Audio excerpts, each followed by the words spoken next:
Hello students, हम उस दिन बात कर रहे थे फ्रेंच रिवॉल्यूशन की। आज सेकंड टॉपिक बात करेंगे the outbreak of the revolution. अब सिंपल सा मैंने आउटब्रेक ऑफ द रिवॉल्यूशन की उस क्रांति का प्रकोप कैसा रहा था जो 1789 इम्पोर्टेंट डेट जो बेस्टाइल पर जो हुआ था। उसके बाद एक ईस्ट स्टेट जनरल असेंबली 5 मई 1789 को ईस्ट स्टेट जनरल असेंबली की एक मीटिंग बुलाई गई थी। अब ये तीनों डेट इंपॉर्टेंट डे 20 जून 1789, 14 जुलाई 1789, 14 जुलाई 1789 की बात मैं कर चुकी थी कि बेस्टाइल पर क्या हुआ था। अब ये चेंज करने के लिए क्या हुआ था, 1789 से जो शुरुआत हुई थी 1791 में वो एक चेंजेस करना चाहते थे। क्या चेंजेस करना चाहते थे? द कॉन्स्टिट्यूशन मोनार्की, मतलब कि राजा का पावर तो होना चाहिए बट पर वो एक लिमिटेशन होनी चाहिए कि जैसे पूरा ही पावर राजा का होता था वो धीरे धीरे खत्म करना चाहते थे और एक कॉन्स्टिट्यूशन लाना चाहते थे। मोनार्की मतलब कि राजा का शासन तो होगा लेकिन साथ में किसका? कॉन्स्टिट्यूशन, एक नेशनल असेंबली होनी चाहिए।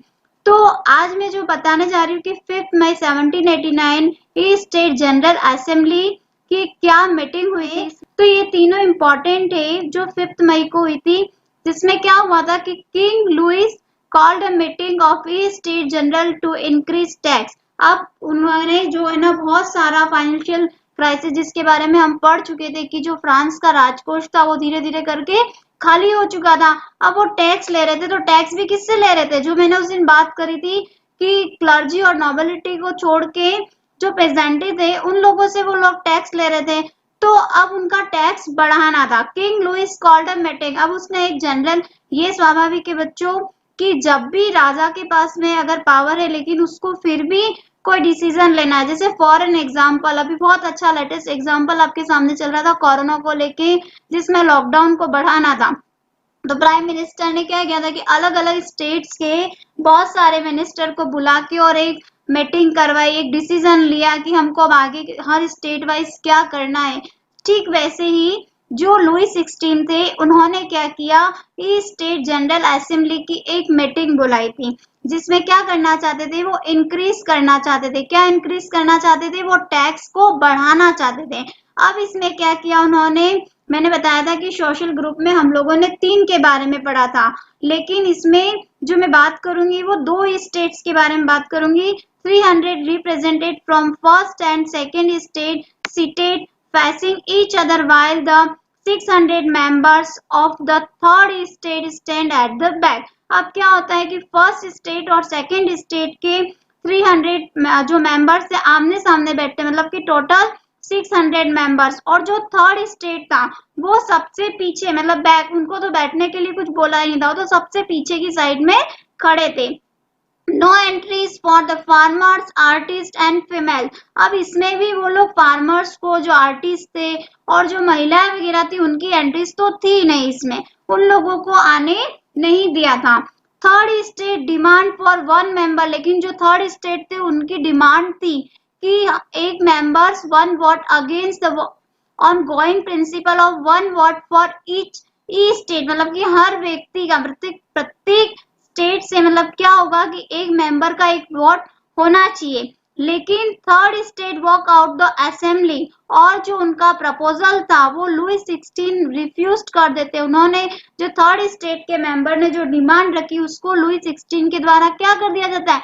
रिफ्यूज कर दिया जाता है, मतलब वो प्रपोजल को मना कर देते हैं कि उन लोगों का कोई इसमें रोल नहीं होना चाहिए। बस उस राजा को जो करना है वो यही सोच रहा है कि नहीं, मेरे को तो टैक्स बढ़ाना है और इसमें थर्ड स्टेट की मुझे कोई भी जरूरत नहीं है। तो फिर क्या होता है कि थर्ड स्टेट के लोगों ने एक वापिस द टेनिस कोर्ट, और जो एक है ना महल में ही, जहाँ पे जो खेलने का जिसको मैदान कहा जाता है, तो ये क्यों किया था? कोई खेल के लिए नहीं हुआ था। यहाँ पे एक और मीटिंग रखी, किसके द्वारा रखी गई? वो थर्ड स्टेट के द्वारा असेंबल किया गया द कोर्ट ऑफ वर्साई। ये इंपॉर्टेंट वर्ड है वर्साई, जो बार बार आगे भी आपको मिलेगा।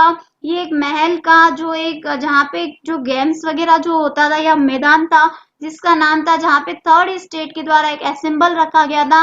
इसमें उन्होंने वो क्या चाहते थे थर्ड स्टेट के लोग कि they declare themselves as national assembly, कि साथ में भले राजा का शासन तो हो, drafting a constitution which limit, लेकिन पावर ऑफ मोनार्की, उसमें साथ में एक संविधान तैयार होना चाहिए, एक प्रारूप तैयार होना चाहिए कि पूरा जो अधिकार है वो राजा के पास में ही न हो। वो भी कोई डिसीजन ले तो साथ में एक नेशनल असेंबली को बुला के उनके साथ में डिसीजन लेके ही वो तैयार करे, कोई भी डिसीजन लेना है तो। इसलिए वो क्या कर रहे थे, क्यों ये बैठक करी गई थी, ताकि जो राजा की जो पावर है उसको लिमिट कर दिया जाए।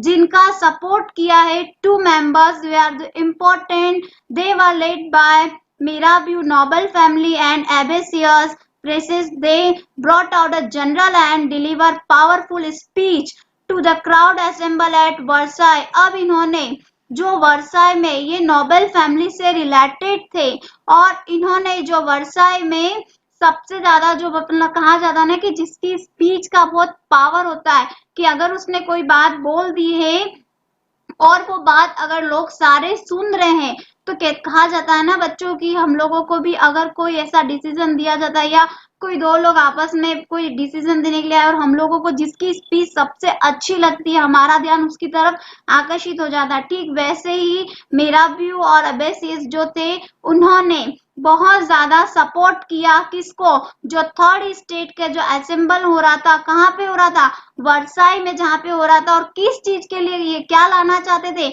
ये लोग लाना चाहते थे एक नेशनल असेंबली। लेकिन वहां पे भी थर्ड स्टेट वालों ने जब ये असेंबल का जो प्रपोजल किया था उसको भी लुई 16 के द्वारा रिफ्यूज कर दिया जाता है।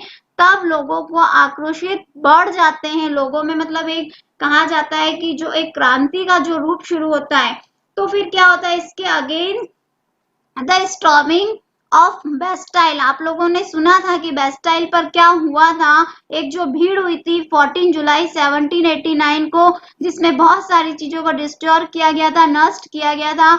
अब क्या होता है कि धीरे धीरे रूमर्स मतलब होता है अफवाहें फैलना। अब वहां पे धीरे धीरे गांवों में और ये अफवाहें फैलने लग गई थी कि नोबल फैमिलीज के द्वारा बहुत सारी जो थर्ड स्टेट के जो प्रेजेंटी जो किसान वगैरह थे उनकी फसल को नष्ट कर दिया गया है। जब इस टाइप की बात वहां पे फैलने लगती है तो पीजेंट्स जो होते हैं उनका अटैक बढ़ जाता है। उन लोगों को लगता है कि हम लोगों के बहुत सारे जो ग्रैंड्स वगैरह है, मतलब जो अनाज वगैरह है उस इसको लूट लिया गया है, बर्न कर दिया गया, जला दिया गया। और किसके द्वारा, क्या अफवाह हो जाती है कि नोबेल फैमिलीज के द्वारा ये सारी चीजें कर दी गई है। तो उन लोगों को एक जैसे धीरे धीरे ये अफवाह सब जगह फैलने लग जाती है तो जो noble migration to neighbouring countries, अब उन लोगों की स्थिति किसकी, जो नोबेल फैमिलीज के जो लोग थे उनकी कंडीशन इतनी खराब होती जाती है कि वो लोग उस कंट्री से छोड़ छोड़ के, माइग्रेशन का मतलब होता है एक प्लेस से दूसरे प्लेस पर जाना।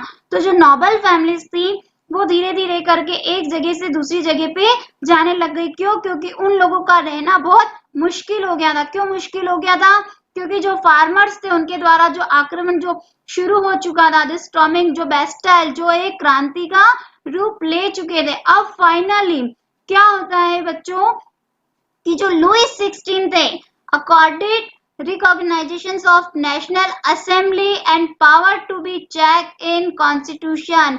अब फाइनली क्या होता है कि नेशनल असेंबली के पास में पावर आ जाती है किस चीज को लेके, कि वो अब संविधान को चेक कर सकते हैं। मतलब कि पहले क्या होता था कि जो लुई 16 थे केवल वो ही अपना डिसीजन ले लेते थे, लेकिन अब क्या हुआ कि ये पावर किसके पास में आ गया, नेशनल असेंबली के पास में। राजा को झुकना ही पड़ा। क्यों झुकना पड़ा था, क्योंकि जो थर्ड स्टेट्स था वो क्या हो चुका था, बहुत ज्यादा क्रांति का उन लोगों ने एक रूप ले लिया था। अब उसको देखते हुए राजा को इस चीज को क्या करना पड़ा, उन राजा को उस चीज को उन्होंने डिसाइड करना ही पड़ा, मुझे यहाँ पे एक नेशनल असेंबली को स्थापित करना ही पड़ेगा।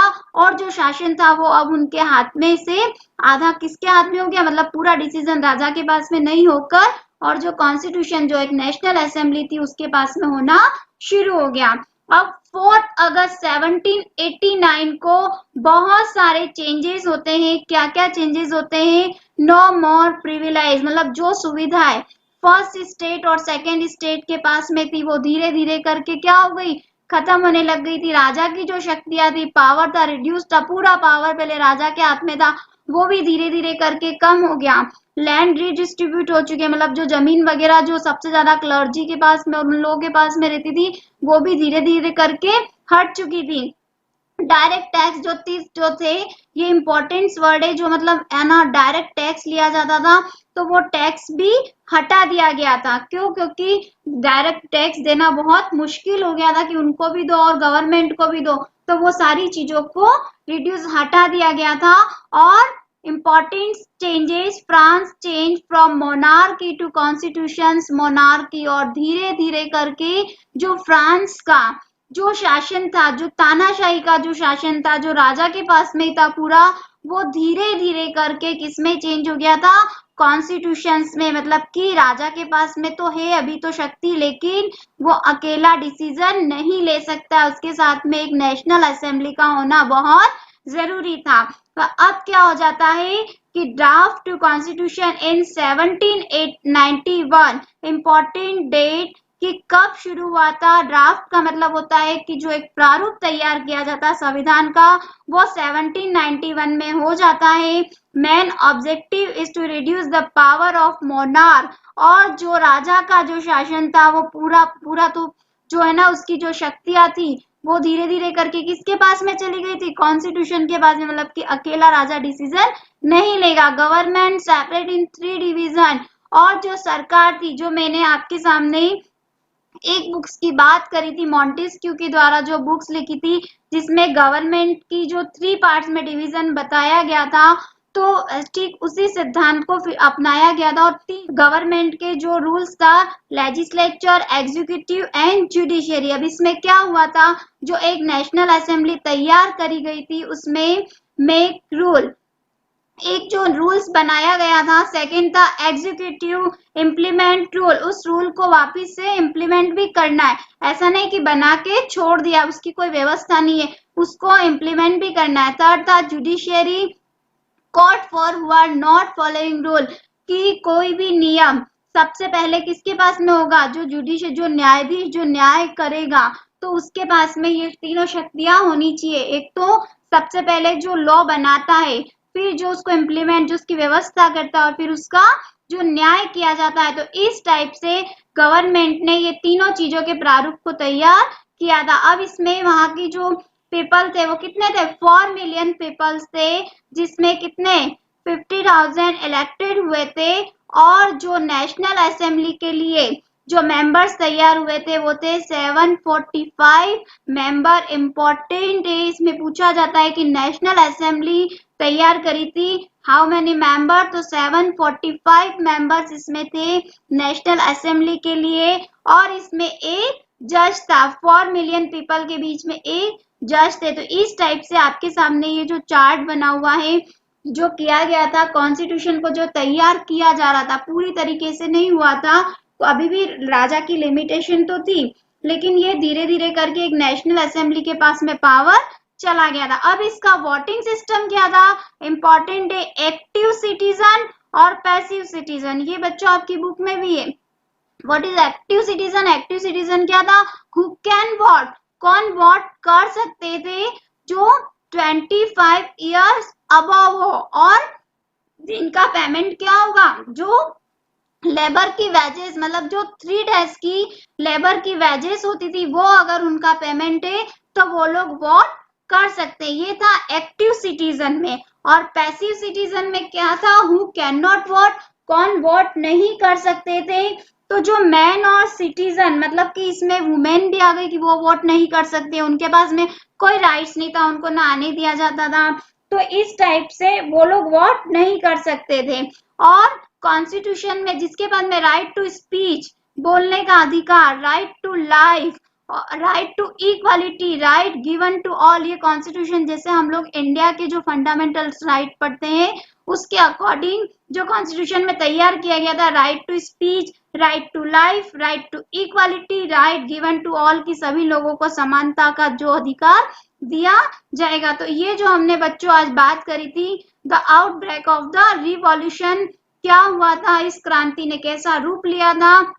तो इस क्रांति ने जो इसमें जो हुआ था वो 1789 से, आपको डेट ध्यान रखनी है कि इसमें धीरे धीरे करके 1791 में एक नेशनल असेंबली को तैयार किया गया, ताकि पूरी शक्ति राजा के पास में न होके और जो डिसीजन है वो साथ में नेशनल असेंबली ले। तो ये हमने पढ़ा आज आउटब्रेक ऑफ द रिवॉल्यूशन। अब जो हम नेक्स्ट टॉपिक बात करेंगे उसमें आएगा कि कैसे पूरी तरीके से मतलब कि जो फ्रेंच की जो मोनार्की का शासन था वो हटता गया और फ्रांस को रिपब्लिक किया गया था, वो हम बात करेंगे नेक्स्ट टॉपिक में। Thank you.